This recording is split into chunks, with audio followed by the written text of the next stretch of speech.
Hey guys, welcome back to our channel. Today we are giving you a good look into what we eat on the island. Having recently returned from Australia, we realised how different our diet is here on the island. Living from the land and sea is quite normal for us here, and it is truly incredible to consider permaculture on a coral island. We have some questions from you guys which we're going to answer too, so let's get into it. Once a week we get a supply of these incredible organic fresh vegetables.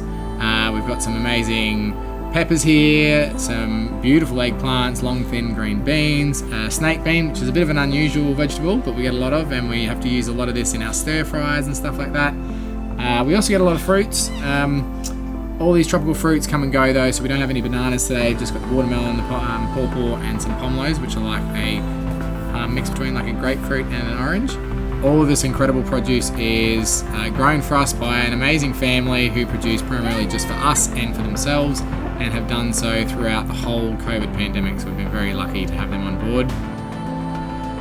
During strict lockdowns, Jace and I hiked up to these gardens to harvest our weekly produce, and it was an incredible experience. Exhausting work in the heat and high humidity, but a real pleasure to see these incredible gardens and how one local family had made use of their land to nourish their family, but also generate an income. So we have 14 people that we're feeding on the island at the moment, and this is about half of what we would consume in a week, as well as the bags of sweet potatoes, tapioca, and pumpkins when we have them as well. Not everything is available all the time, and I guess what's kind of cool about it is you really do just cook based on what is available at the time. So we really target our meals around trying to make sure obviously the kids have a really well balanced diet, but also that we're utilising the freshest, best produce that we have that week. We are also incredibly fortunate to have an amazing garden on the island as well, which produces all of our ready to eat salad leaf, our herbs, spring onions, those things that you just need fresh all of the time. Mum spends an enormous amount of time keeping that garden maintained, and yeah, it's I think tripled in size since before we went to Australia. Permaculture is an approach to land management and settlement design that adopts arrangements observed in flourishing natural ecosystems. It's a bit of a buzzword right now, and it got us thinking about our whole systems approach to resource management here on the island.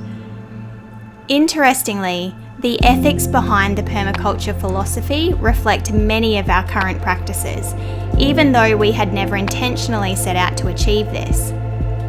Of course, we are far from perfect, and it really does require continual effort to maintain a settlement on a remote coral island that can adequately provide resources necessary not only for our existence, but also the small number of visitors who we welcome to experience this special place.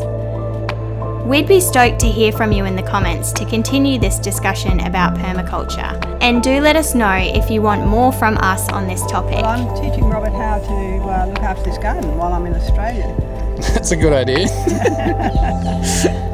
Gardening in an environment that is sand and coral rubble, you need special techniques. Yeah, it does not look like very good soil, does it? So we use mainly upraised gardens, where we use a lot of compost, or we use hydroponics. These beans are surviving very well. Yeah. Well, these weren't here when we left. These are all new. They are. Hey, Rob, there's a little bit of pressure, mate. Don't spoil Orica's garden while she's away. Look at this.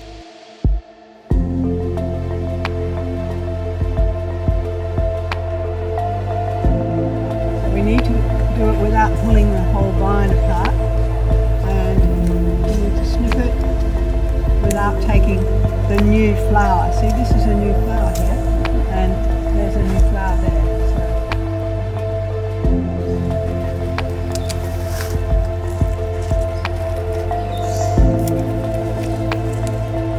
That's pretty fresh from the garden.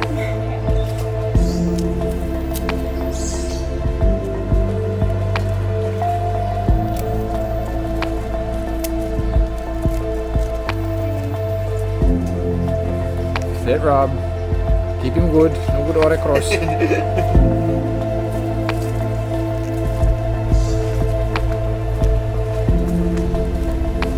Get all your goodies.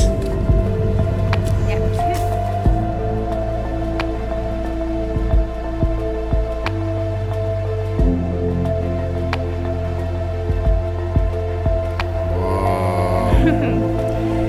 with fresh veggies, we are having veggies tonight. We're actually having black bean and vegetable Mexican. So we're going to make like a Mexican mix. Harry's making us some crackers to dip in it to make it feel like Mexican chips. Some dippers.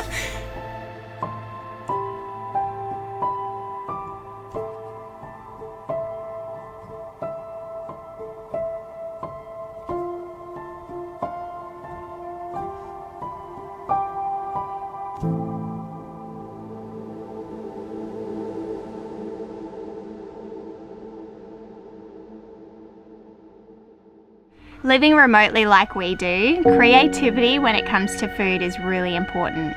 If you have a lot of fruit that ripens at once, then maybe it's a good day to make sauce. I think you might need a funnel, darling. Amazing. If we have leftover greens, then they might end up in a smoothie.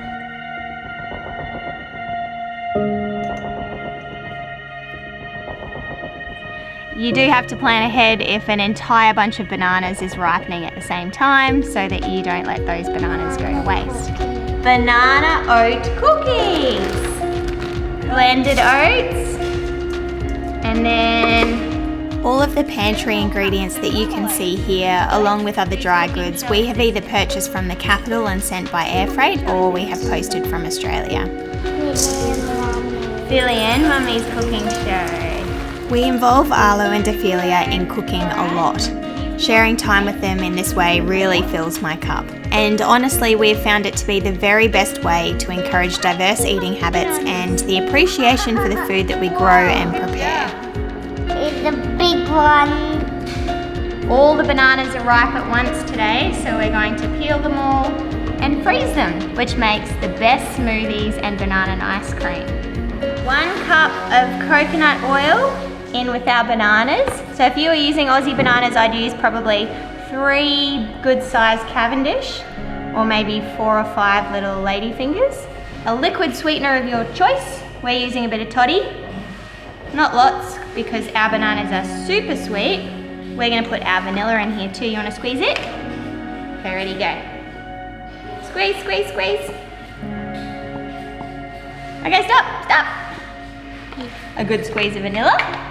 Now, if that's all the ingredients you had, you can make the cookies just with that. We're gonna add a little bit of cinnamon powder and some chia seeds, some flax seeds, and some hemp seeds for a bit of bonus goodness. You ready? Whoa, that's thick. Blub, blub, blub. This is what our mix looks like. And you can just do nice little plops. What? A big plop. Hey, hands out of your mouth. 2. We're making another cake too. Good job. And one more. Other egg. Ready? Cookie. Good. Is it good? Did you like the cookies, Alo? Yeah. We just peeled an entire bunch of bananas, didn't we? Yeah. Good job, Arlo and Philly. Here you go, that can go into the compost. Anything that we bring to the island has obviously come a really long way, and therefore the food miles, the logistics, and the cost to freight something to get it here is quite significant. A lot of people actually ask us about meat and whether we consume meat here on the island. None of us are vegetarian, however typically we have very limited imported meat here on the island. Usually we would have a local supplier of chickens and eggs, however during the pandemic that supply just became impossible for them to maintain for a lot of different reasons. So we have still been getting some eggs. We've had to get some from the capital, so they've come on air freight, and that comes with its own complications, like you lose 1/3 of the eggs because they crack in transport. That has been difficult, but once we are up and running again, then I'm sure that our chicken and egg supplier will get back up on his feet and we will have those things as we usually do. For us here as a family at the moment and to provide for the staff who are currently working with us here on the island right now, we rely heavily on the ocean for sources of protein. We use the most sustainable fishing practices, and of course we're always respecting any local zoning for coral reefs which are protected from fishing. Yeah, sometimes we're lucky and sometimes we're not. We've got some little dolphin friends!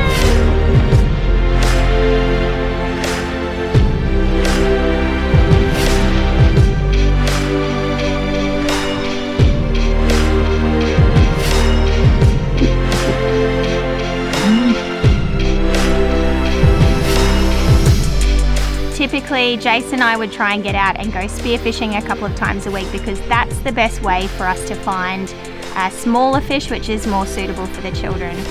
We've mentioned this in some of our previous episodes, but actually we are quite conscious of what fish our children eat. Because seafood is their primary source of protein, we do need to be conscious of the mercury content of the fish that we give them. So larger pelagic fish tend to have higher levels of mercury and are typically unsuitable for kids under the age of 6, particularly if they're eating it on a regular basis. For Arlo and Ophelia, we typically target species like coral trout or small trevally or other small reef fish because they are naturally lower in mercury and they can safely eat them on a more regular basis.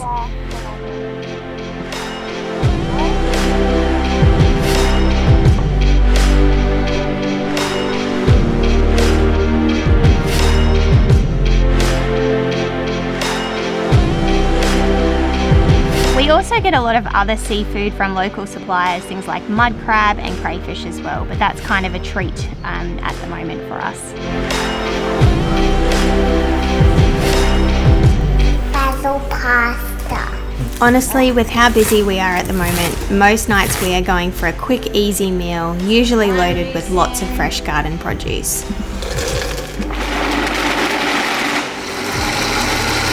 I'm having a sample. Okay, yeah. How's it taste? Good.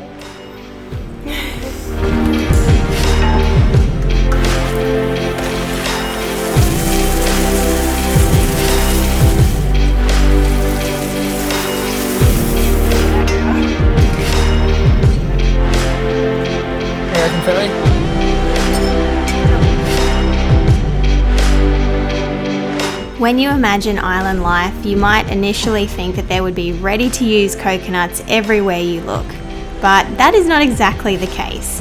When we want drinking coconuts or soft flesh coconuts for cooking, it's a steep climb and quite an effort for Zio.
What are we making? Coconut burger for feeding Yep, your mommy. yep. We've actually got a passion fruit in the garden, and nothing is better than passion fruit and yogurt, hey? You can have passion fruit and I can have. Yep, everyone can have passion fruit and everyone can eat coconut yogurt. So we are going to make some, which we've never done before. You want to stand up? Now this one, Mum. Okay, we're ready. Show me. Whoa, love it. So what is it? It's the water from 1 and then the flesh from 3? From 4. 4. Okay. A little bit light. Bit light on meat. We're using that lid. Alright.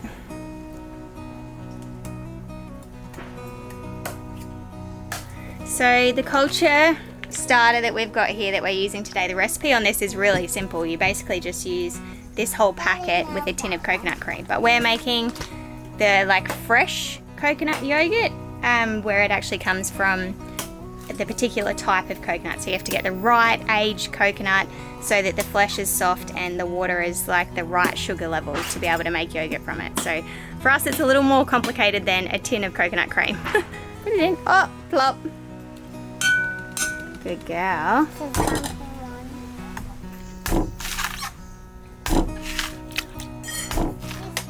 Yeah, that's yours. Yeah. I feel like we're making this look easier than it is. Look how sweaty you are. It's actually, I was sweaty before I started, thank you very much. Yeah, that's true, but it's really hard work digging this coconut. Well, this one's out. a bit overdone. It's a bit too strong, but if we don't use that, we don't have enough, so. It'll be really good. It'll make it nice and creamy, because this is the stuff that's got the most intense flavour. Creamy coconut. Creamy coconut? Billy's mostly just eating it over there. Is it yummy? Hey?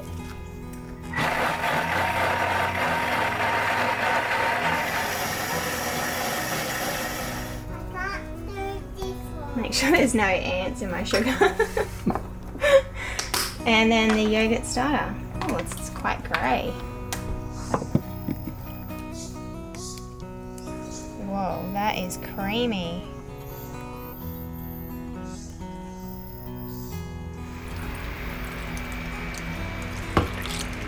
So, temperature.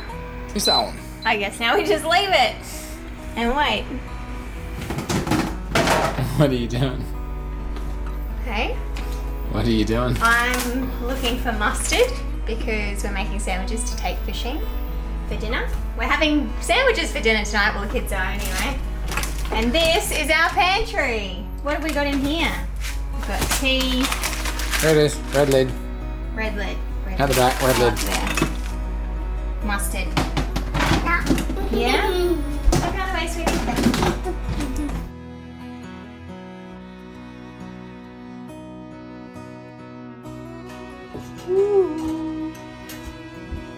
Yogurt's ready. Whoa. Perfect. Perfecto, you reckon, hello? Looks pretty good. Looks amazing.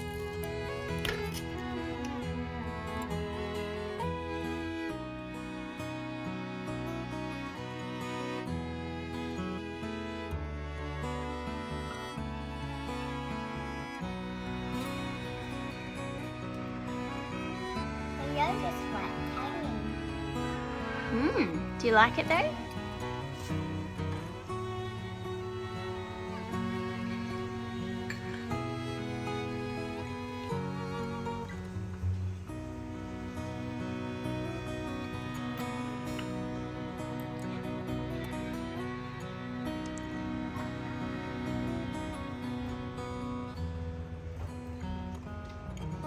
Good? Sick pudding with yogurt. Yum. Yum. At the end of the day, being able to take a simple meal to the beach to cook on the fire while we enjoy this magical life together, well, that's what fills us with happiness. Be here at my shoulder, be here in my side, be here when the cold night falls and in the morning light. Be here in the autumn when all the colors call. Be the burning memory of all the summers gone.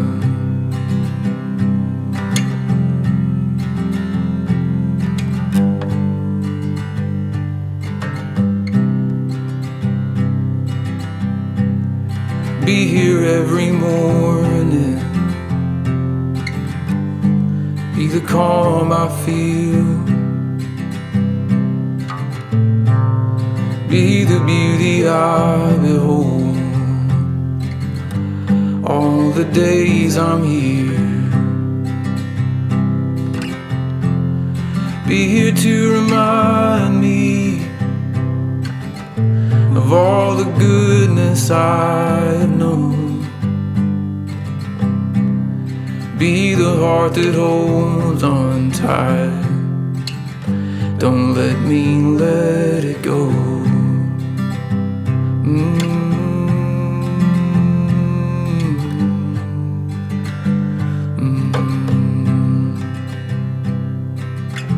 And I hope you never doubt it,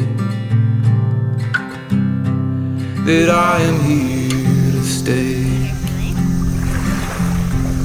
to give you all my love for all my days. Is it good? Yeah. Be here by the fire. Oh, perfect. Be here in my arms, even when the embers die. We'll keep shining on. Be here at my shoulder. Be here at my side. Be here when the cold night falls and in the morning light. Be here when the cold